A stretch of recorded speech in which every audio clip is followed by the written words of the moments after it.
Sir ഈയിടെയായിട്ട് ചെറുപ്പക്കാരുടെ ഇടയിൽ ഹാർട്ട് അറ്റാക്ക് എന്ന് പറയുന്ന ഒരു സംഗതി ഭയങ്കരമായിട്ട് കൂടി വരുന്നുണ്ട്. എന്തായിരിക്കും ഇതിന്റെ കാരണം? അതുപോലെ തന്നെ ഇത് ഇല്ലാണ്ടാക്കാനായിട്ട് നമുക്ക് എന്താണ് ചെയ്യാനുള്ളത്? ഞങ്ങൾ കാണുന്ന ഒരു കാര്യം അവർക്ക് ആൻജിയോഗ്രാം ചെയ്ത് നോക്കുമ്പോൾ കാര്യമായ ബ്ലോക്കുണ്ട്. കുറച്ച് മുമ്പേ തുടങ്ങിയ ബ്ലോക്കുകൾ ഉണ്ടെന്നെല്ലാം കാണുന്നു. പണ്ടെല്ലാം നമ്മളുടെ മനസ്സിൽ ഒരു 50 വയസ്സ് കഴിയുമ്പോൾ എല്ലാം ഹാർട്ടിൻ്റെ അസുഖം വരും എന്നെല്ലാം വിചാരിച്ച് ആ സമയത്ത് ചെക്കപ്പിന് പോകുന്ന ഒരു പ്രവണതയുണ്ട്.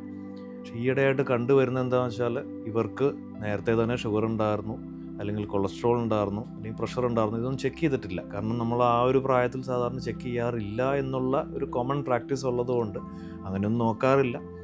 അപ്പോൾ ഇതെല്ലാം മുമ്പേ ഉണ്ടായിരുന്നു എന്നാണ് കാണുന്നത്. അപ്പോൾ ചിലപ്പോൾ ഇതെല്ലാം നോക്കുമ്പോൾ ഈ അസുഖങ്ങളൊന്നും ഇല്ലാത്തവരായിട്ട് കാണാറുണ്ട്.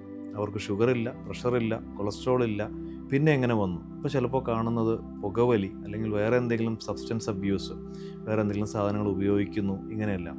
ഇനി ഇതൊന്നും ഇല്ലാത്ത ആളുകളെയും കാണാറുണ്ട്. കാരണം ഈ പറയുന്ന സ്മോക്കിങ്ങോ ഒന്നും ഇല്ലാത്ത ആളുകൾ. അപ്പോൾ നമ്മൾ കാണുന്ന ഒരു വലിയ പ്രശ്നം സ്ട്രെസ്സ്.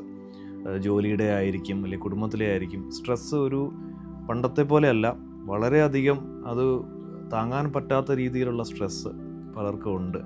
ഇത് അവരുടെ ഉറക്കത്തെ ബാധിക്കാറുണ്ട്. ഇത് തന്നെ നമ്മുടെ ശരീരത്തിൽ തന്നെ ഹോർമോണലായിട്ടുള്ള ചില ചേഞ്ചസ് എല്ലാം വരുത്തുന്നു.